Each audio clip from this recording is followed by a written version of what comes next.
gorilla stomping in a zoo. Check the vocals, animals gather right. Hey everybody, and welcome back for another video. Today's video, I'm going to start off by sitting down next to this rabbit house, and I'm not going to do any work on it today. Alright, this is one project that just keeps getting pushed to the back, to the back, to the back of everything else that's going on, and it seems to always be something that's taken more priority over getting back at this build.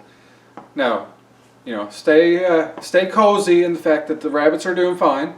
Right, they're up in a coop that's fully enclosed in vapor barrier and tarping, with a nice roof over their heads, with nice bedding. So they're quite cozy, and this house, you know, in hindsight might not have even been needed. It's just going to be a luxury at this point in time. But we'll get back to this build at some point in the near future, and hopefully have this out into the coop before, you know, full-on winter arrives. But that's also getting pretty close as well. But anyways, today's video is going to be more infrastructure improvements, and in particular fencing. Our chickens have been getting pretty brave, and I did a previous fencing video where I put in a little section of fence, and I showed behind me how the chickens had gone around the house to get over to where I had thought I was blocking off with the fence. Anyway, since that time they've been getting braver and braver. They're going around the house, but they've even progressed now to going over at the neighbor's land, over around their front step and stuff. And being chickens, they do leave some poop and some feces behind them sometimes. They just kind of freely drop it, you know what I mean? So I don't want to have them going over on neighbor's property, leaving scat around. And not that my neighbors would likely mind. It's just one of those courtesies that I want to prevent that from happening to them. You know, there are chickens, we'll deal with their mess. We don't want them going over and messing up their pavement and lot and stuff. So I've gone to the local big box store. I've picked up some T-posts, and I've picked up some metal posts as well, and some gates. And the reason I'm telling you all this now is because there is a little bit of wind out, and it seems this camera is really sensitive to the wind. Even when I think there's no wind noise, sure enough, during the editing process, there's the wind noise, and I don't like having the wind noise in my videos, and I know as a viewer sometimes it can be a bit, I want to say annoying, or a bit intrusive, we'll say, to the experience. So I'm doing my little intro here inside the garage, and I'm going to get outside now, show you what I'm doing. Hopefully the wind noise will stay to a minimum, if not none at all, and hopefully make a decent video for you guys showing what I'm doing. And so with all that said, we'll get outside, I'll show you some supplies that I got, and we'll start mapping this out and getting a fence up. So let's go outside. Alrighty folks, so here we are outside right now, and I'm going to start getting ready to mark out the areas where I'm going to be establishing the fence. And as you can tell over my left shoulder there, you can see the rabbit coop, the chicken coop. It's all open to the backyard with open access to our driveway, which thus leads around the house and to our neighbors and all that. So that's our problematic area we need to get blocked off. So what I'm going to be doing, I'm going to be going from this corner of the garage, kind of tracing along the pavement line, just a little bit more in on the gravel though, because I'm going to be doing a straight shot right to the corner of the house. And I'll establish a little gate probably midway through as well for getting past and getting in and out of the backyard. But anyways, that fence is going to be our barrier to keep the chickens in on our property, keep them from wandering off, and hopefully keep them from getting themselves killed by some kind of predator or local dog that may be off leash. You never know what can happen when you got 4 random chickens promenading around your property. What kind of predators might spot them and make a run for them. So we want to keep our chickens alive and keep them alive as long as we can, and for that reason we're just going to invest in some more fencing to keep them on our property and hopefully keep them safe as a result. So like I say, I'm going to be going from this corner right here of the garage, straight shot, and I'm just going to pan you across where it's going. Alright, so we'll just go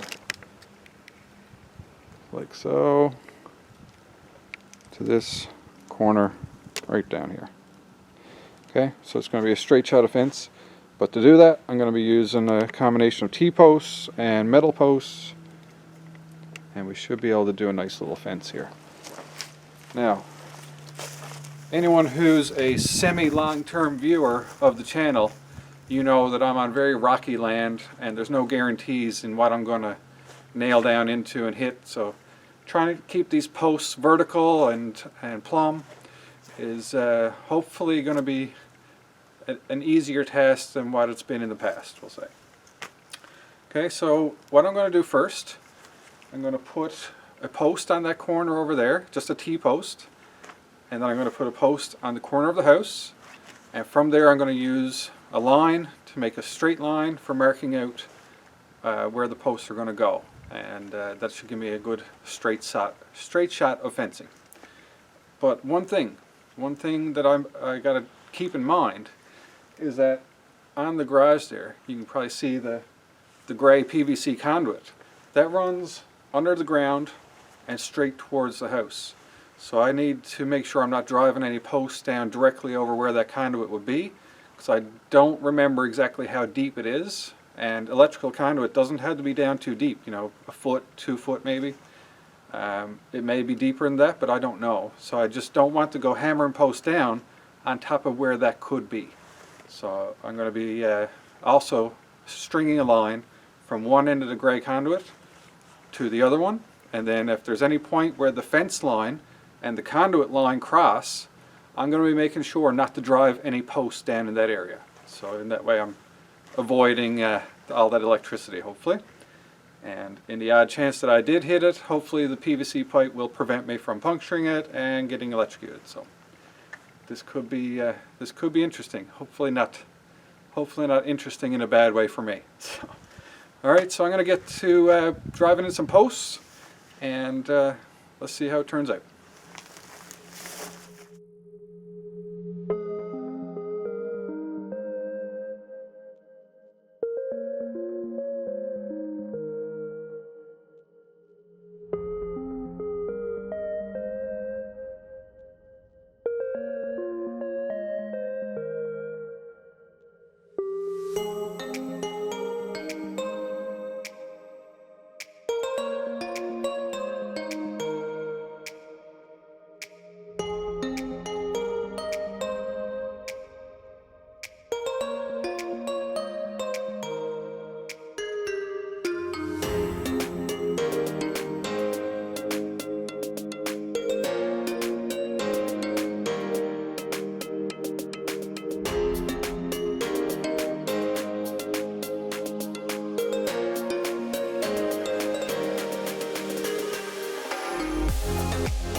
So now that I've run my lines and I know the path, the trajectory that I'm going to be running fence posts at, I need to start marking out exactly where the posts are going to go. So what I've decided to do is I'm going to have a post approximately every 5 feet, and to try and even things up to end up with a gate in the middle, I'm going to do 5 foot from one side, then I'll go to the other, do 5 foot from that one, and then continue towards the middle until I have a big enough gap left there that will fit the gates that I have. And then I'll leave that as the remainder. And that's where I'll be driving my larger metal posts in that will support the gates. So that's my plan anyways.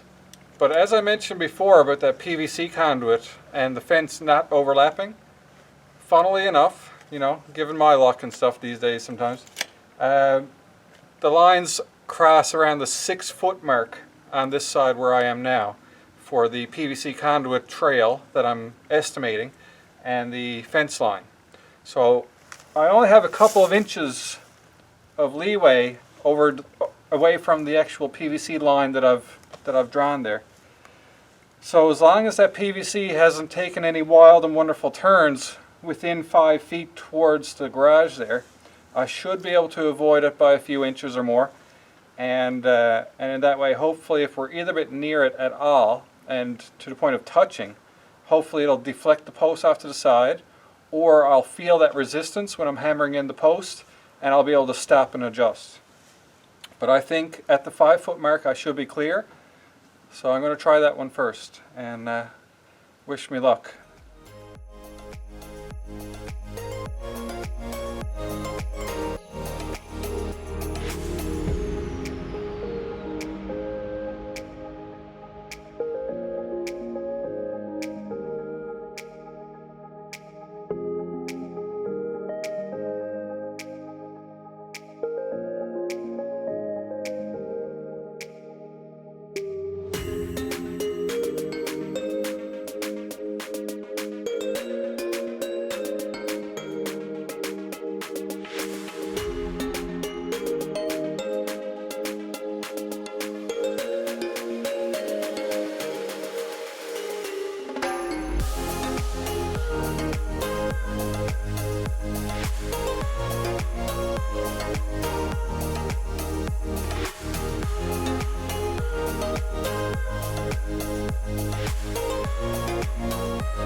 Alright, so I got a couple of posts already done now, as you've seen, but already I'm changing my plan.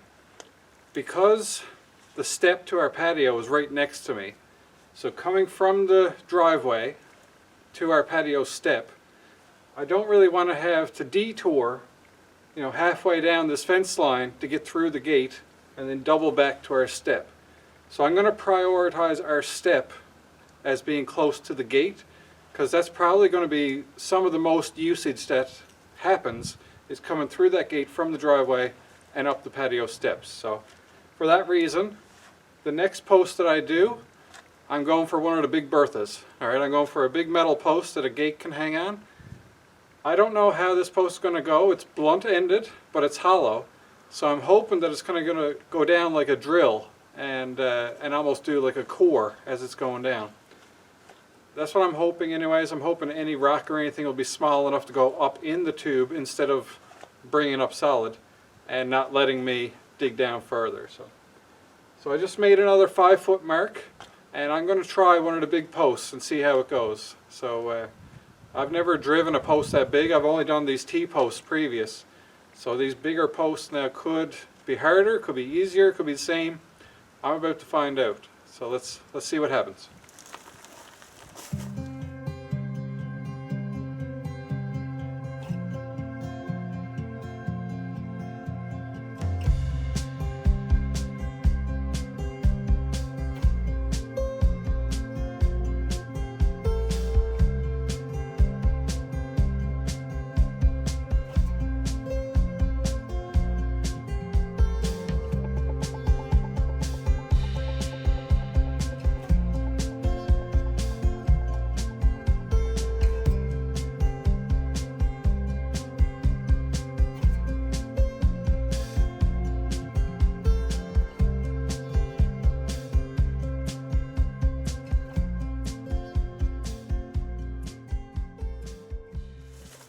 So that's the first gate post put in, and as you saw, instead of digging a hole and concreting it like some might do, I decided to use my post banger, and it went in fine. But I did, at one point I lifted the post banger up too far and it came off, and I kind of lost control of it and it gave me a little bang in the head.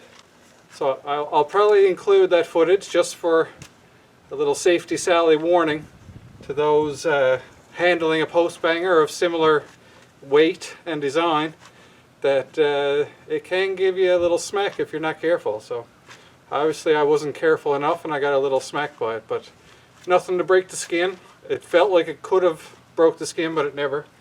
So I'll carry on forward now. But one thing I'm going to do is I'm probably going to mount one of the gates. That way I can figure out spacing for the next big pole, because I'd like to get that in the ground and have that much done. and then the rest will just be the wiring, so wire fencing, which is a bit easier. It's just some zip ties and cutting at the size. So I'm going to go grab the gates and the hardware for that and the tools that I need to put that together, and I'm going to hang one of the gate doors, and we'll see how that turns out. That'll help with the measurements of where the next post is going to go.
So now that I got one gate assembled, I'm going to take an overall measurement of that gate, including the post, and I'm going to measure from the center point of the post to the end of the gate, and then I can measure that amount down the line from the end of the gate to accommodate the next door, right?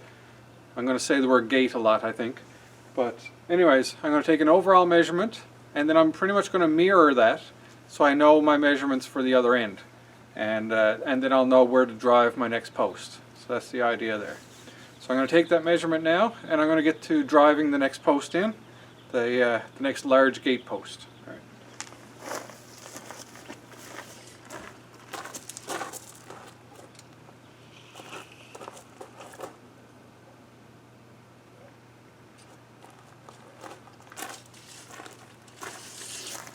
And that's pretty much 5 feet exactly. So each gate takes up 5 feet, and I've been doing 5-foot spacing with the T-posts without even realizing that. So this is working out pretty nice.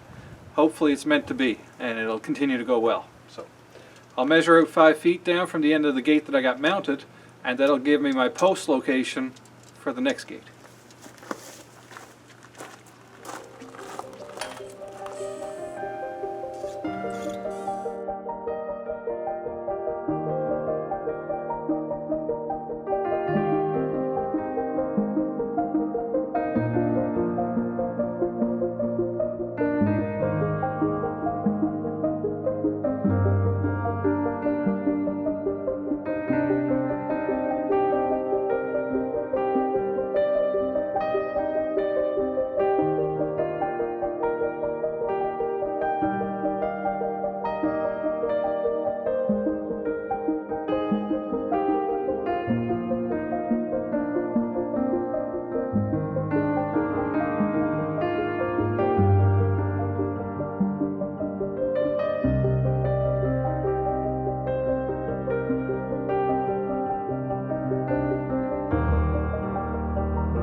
So at this point in time, I have the gates mounted.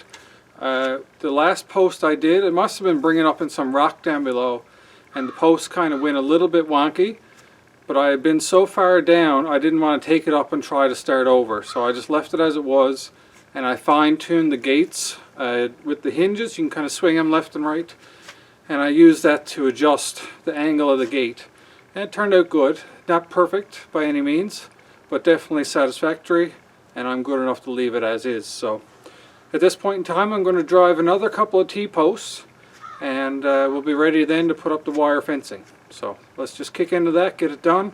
It's after 3:30 or so now in the afternoon. So since daylight savings time, we are getting very close to dark, right? Dark is coming around 4:30 these days, so I'm probably looking at less than an hour before I'm mostly in the dark here. So I'll try to bang this out, see what we can get done. Let's go.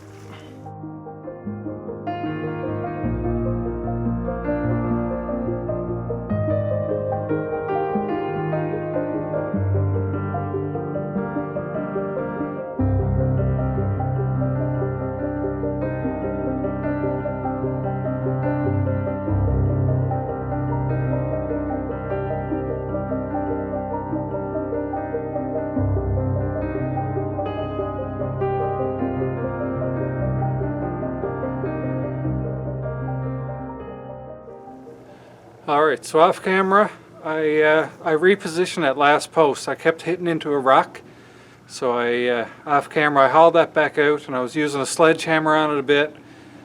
Anyways, through the thick and thin of it, I got it in there. It's very nice there now. It's nice and plumb, so it was a good result in the end, albeit it took a bit of extra effort. So all the posts are done. Time for some wire fencing. I'm really running out of sunlight here, so I'm going to kick you guys over to a little montage again. I'm sure I've played some music up to this point in the video already. So I'm going to position you guys somewhere where you can see the whole fence, and I'm just going to go for it. I'm just going to try to get the fence done before dark. It'll probably be just one angle and fast motion with some music. Hope you enjoy it. You'll probably enjoy it more than I'm enjoying doing the work. So. Alright, let's kick into it and get this fence done before dark.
Alright, so here is the finished product. Alright, I'll get over on this side and then look backwards.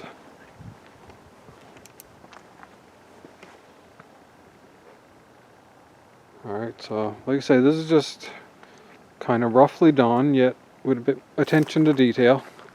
A little bit of wave in it, but not much. Alright, we kind of kept it straight there.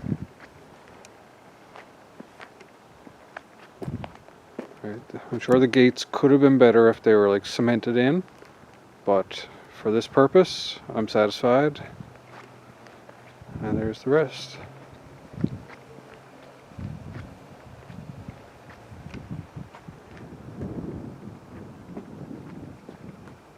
So that should keep the chickens in. I'll test it out tomorrow.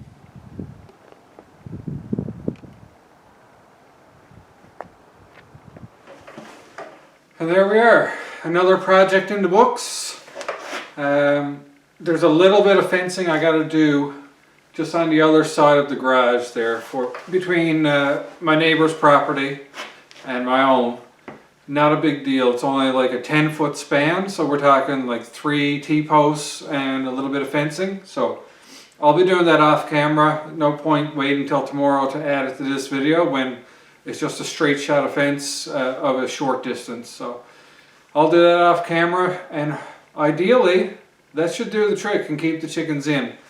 And hopefully I've gotten some good footage for you of this whole process, and I managed to get a good video out to you guys. Hopefully you've enjoyed it to this point, and if so, I appreciate you watching. And if you do enjoy the content, please consider subscribing and liking the video and ringing the notification bell, all that stuff. I can barely talk. It's starting to get cold outside now. My jaw is kind of frozen up here. But anyways, job's complete. Hopefully this will be pretty much the end of having to fence things in to keep the chickens safe and secure. And I've actually been thinking about it. You know, I was going to build a chicken run, and that's probably still in the cards. But since I kind of got the whole backyard fenced off and the chickens are content to, you know, just promenade around there, and they've been safe to this point, I think I might just kind of delay the whole chicken run idea for another time. Probably next summer. And basically I got the whole yard turned into one big chicken run now, right? So I think that's probably the best way it should be for now. They can still free range through the whole backyard, and maybe even be able to let them out in the winter to stretch their legs. There should be no reason why not if there's not much snow around, and they'll be safely secure and fenced in there. So anyways, this project may have been kind of a blessing in disguise, because now I don't need to worry so much about the chicken run, and the chickens will have more access to more land and be safe and secure. So anyways, I hope you guys enjoyed this project. It was kind of a spur of the moment thing. It's been prompted on lately because the chickens just keep getting braver and braver, as I mentioned before, and it was going to come to a turning point where they were probably going to end up hurt. And to be honest, I actually thought that one of them might have been killed today, because when I went outside looking for them, I went all the way around the house, and when I got to the other side, there was a lot of white feathers around. So I don't know if anything happened, or if it was just flapping of the wings and molting all combined into one. But there were a lot of feathers around, so I was expecting to see an injured or deceased chicken, but I found her afterwards up in the coop on the nest. So that should hopefully prevent that negative outcome from becoming a reality that I thought I was going to see today. So thankfully all 4 of them are safe, secure, alive, and I didn't see any injuries on any of them, so we'll go with that. Alright, rambling done, project done. Hope you enjoyed the video, and until I make the next video, hope you're happy, hope you're healthy, take care of each other, and peace out.